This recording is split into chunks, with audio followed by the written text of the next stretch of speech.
Hello, Squirrel Tribe. So, after last night's critical for Biden press conference at NATO's Washington summit, today we have fallout from what happened yesterday. So this is breaking news, okay? Donors are said to be freezing roughly $90 million pledged to the largest super PAC supporting President Biden if he remains on the ticket. The decision to withhold such enormous sums of money is one of the most concrete examples of the fallout from Biden's poor debate performance. From the debate to last night, there has been a lot of issues. Last night, if you watched the press conference that Biden had, I believe he started an hour later than he was supposed to. At least that's what it seemed. He was supposed to start at 6:30 p.m. Eastern Daylight Time. I think we're in Daylight Time now. And it didn't start until 7:30 p.m. Eastern because I am in Central Time Zone, and we got on the computer at 5:30 ready to watch this, interesting zoo of a thing. And it didn't start for an hour later. So I think he was off by about an hour. At first, I was thinking he's not going to show up. I thought to myself, he's not going to show up, or they haven't got his clone ready. But I didn't think he was going to show up. And when he did, he came out looking presidential. We know that he came out looking presidential. I know people worried he would stumble and he would fall before he made it to the podium. It was supposed to be a talking to the people with, unscripted whatever. But I know we all noticed the teleprompters that were in the room. To me, teleprompters does not go along with the words unscripted. The questions that were asked of him by certain reporters, I don't know if those questions were approved ahead of time. And I'm going to think maybe not, because it felt like, to me at least, that the time he was on stage, he seemed to get more and more agitated as the time went on. Now, I will say that people dealing with dementia, they get agitated over time, especially, I believe the term that people have said is sundown syndrome or sundowning. I'm not exactly sure what the right phrase there is, but it's something to do with the mental cognitive state after literally a certain time. When the sun goes down in certain age groups or certain mental decline areas, the later in the day it is, the harder it is for them to focus and be present, right? And the agitation kicks in. And it felt like that's what was going on with Biden last night. For those of you who did not watch the whole press conference, the key takeaway for me, y'all, I laughed out loud when this happened, and then I thought to myself, this is not a laughing matter. This is the man who is running the greatest country on earth. Like literally, the helm of the United States of America sits this man, and he called Vice President Trump. He didn't say Harris. He said, Vice President Trump, I wouldn't have made vice president if I didn't think could be a president, and Vice President Trump. Well, this is also after he made the slip up and called Zelensky Putin at the last, where was that? Was that I don't remember what that was from. I've seen it, but I don't know the name. There's so many different names to the debates, the press conferences, the summits, the whatever. I don't remember exactly what that one was called when on stage he was supposed to welcome in Zelensky and he called him Putin instead. That's a huge issue in my opinion. I was talking to my husband last night and I said, babe, what happens when, they're calling President Biden, do we launch the missiles? And he goes, yes, totally launch the missiles. And he goes, oh, no, I meant to say no. Sorry, sir, we've already hit the button. There are certain things that you need your president to have, right? And a sound working mind, to me, it's probably right there at the top of the list. Maybe that's just me, but I definitely feel like having the ability to recognize the difference between people, between Putin and Zelensky, between a black female and a middle-aged white man, also a big issue that he confused the two. I mean, with everything that's going on in our country with whole trans movement, maybe it's understandable because you never know who's what and who's who, but I'm pretty sure we can tell the difference between black female Vice President Kamala Harris, white male past president, future president Donald Trump. There's really no similarities between the two whatsoever to confuse them, and yet he did it live on stage. That was a very interesting takeaway from last night. Now, there's been a lot of other interesting takeaways from last night, and I just want to go over this with you real fast because I found this interesting. President Joe Biden vowed to continue his re-election campaign, right, during a high-stakes solo news conference Thursday last night, dismissing concerns about his health and saying he will keep moving despite a growing list of Democratic officials calling for him to step aside. Now, one of the reporters last night said, "How are you doing?" And he said, "I'm well." No, you're not. You blatantly just lied to everybody in that room. No, you're not. You're clearly not well, and that is another problem. The ease of the lie just straight on through. You are not well, sir. No matter what your thoughts are on Democrats, Republicans, whatever, the fact of the matter is this 81-year-old man is clearly going through something, and we continue, not we, his handlers, and I feel like they're doing it for a reason, his handlers continue to parade him around in front of world stages, right? On world stages where everybody can see the decline of this man, his mental abilities, his ability to have complete sentences. I mean, every once in a while I trip up, but it's because my mouth moves so damn fast I can't keep up with my brain. I don't really think that's the problem that Biden's having. I don't really think it's he has so many great thoughts up here that it's hard to get him out. I feel like that's not his problem. I really do think it's something more than that. He even admitted he's been seen by numerous doctors, neurological tests, numerous doctors lately. Also not a good sign, just so we're all fully aware. Now, while the president and his staff remain publicly adamant he will stay in the race, more allies have urged him to pull out, including, y'all, Vermont Senator Peter Welch and more than a dozen House Democrats, including 3 who made the call after the press conference last night. 3 more made a call and said, "Hey, listen, this is a bad idea." In addition, and this is the kicker to me, this is the big deal if you ask me. In addition, Barack Obama and Nancy Pelosi have spoken privately about the future of his 2024 campaign. Both the former president and ex-speaker expressed concerns about how much harder they think it's become for the president to beat Donald Trump. Neither is quite sure what to do. Now, meanwhile, the Republican National Convention, the RNC, where the GOP will nominate Trump as its presidential candidate, is set to kick off next week in Milwaukee. So that is bound to happen, right? Biden, here's the thing. When I said at the very beginning of this video, when I said that the $90 million pledge to the largest super PAC supporting President Biden has been frozen, that says a lot. Think about the fact that George Clooney, and I know it's really stupid mentioning an actor's name amidst all of this, but the fact that George Clooney had that fundraiser for Biden in LA, tons of people came out, and at the end of this fundraiser, you see Barack Obama having to guide Joe Biden off the stage because he just seemed frozen, didn't know what to do, where to go.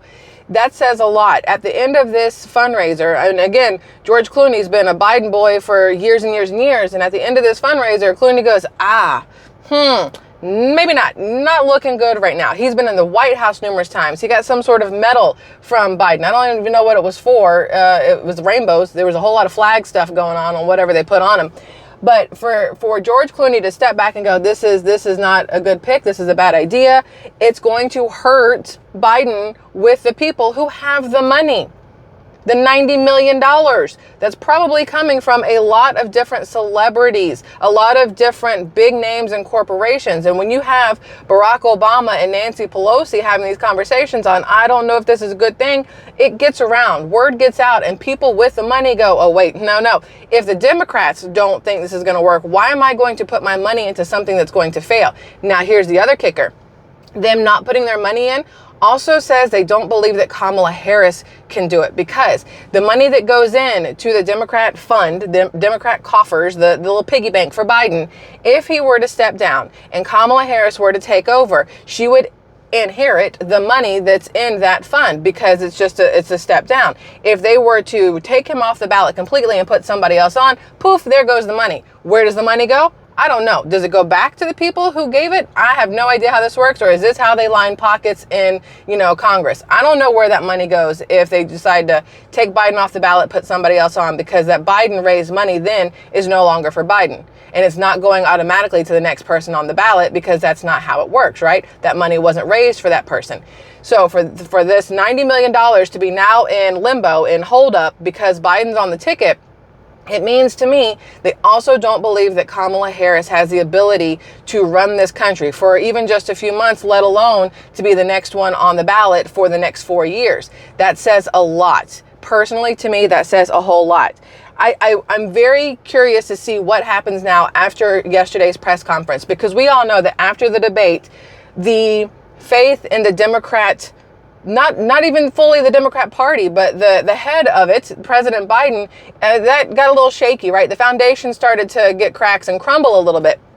After last night's press conference, I feel like there's now this wide gap where Democrat supporters are like, I'm just going to jump in. I'm not going to be on this stage with this anymore. I don't trust it. There's something wrong.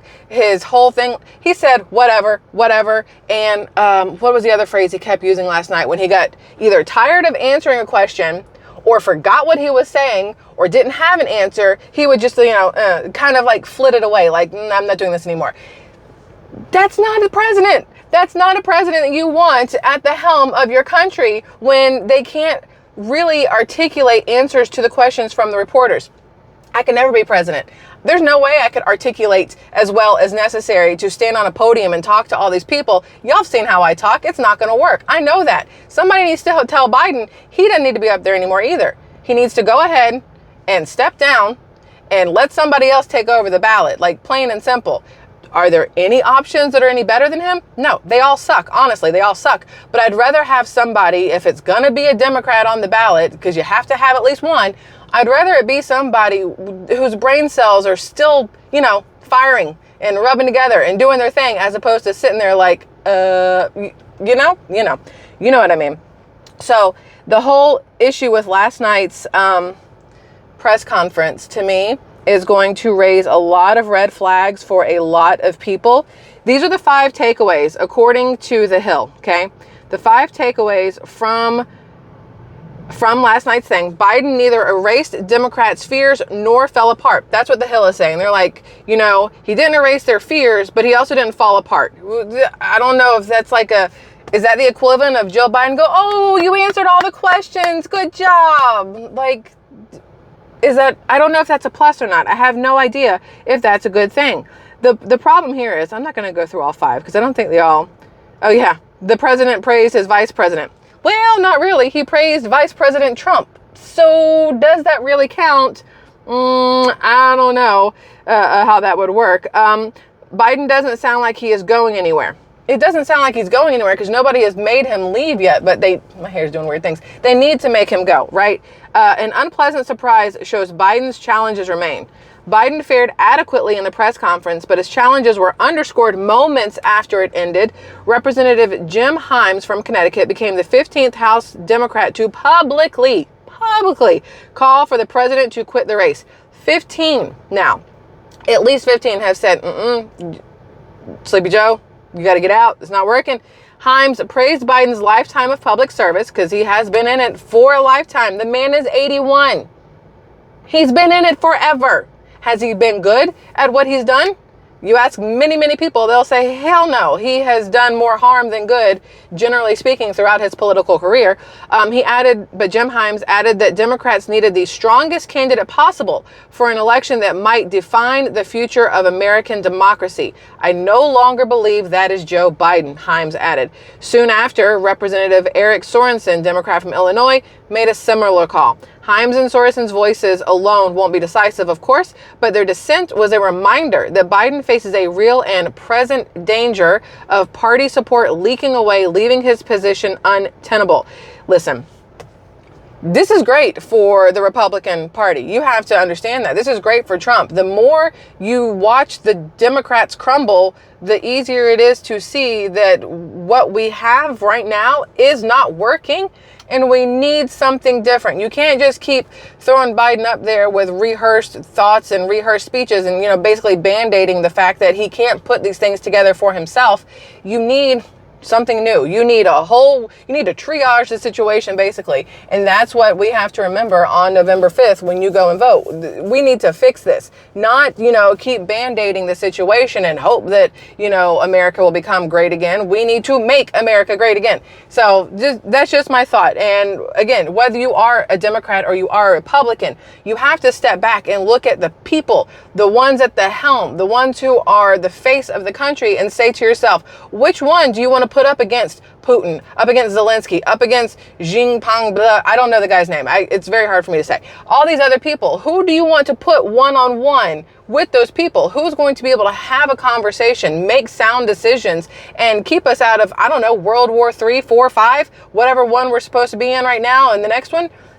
Those are things to keep in mind on November 5th. So I have way more to talk to you guys about later, but this, I couldn't not do this because, y'all, after watching that just disastrous conference last night, I was like, oh, bless his heart. No matter how you feel, bless his heart. So there's that. SquirrelTribe, I love y'all. I want all your comments. I need to know if when you heard him refer to Vice President Trump, if you were like, what just happened? Please let me know in the comments so we can all kind of just laugh isn't the right word. Just sit there and like, awe. I don't even know if that's the right word. I don't know. All I know is that last night felt like a nail in a coffin. That's all. I love y'all. Goodbye.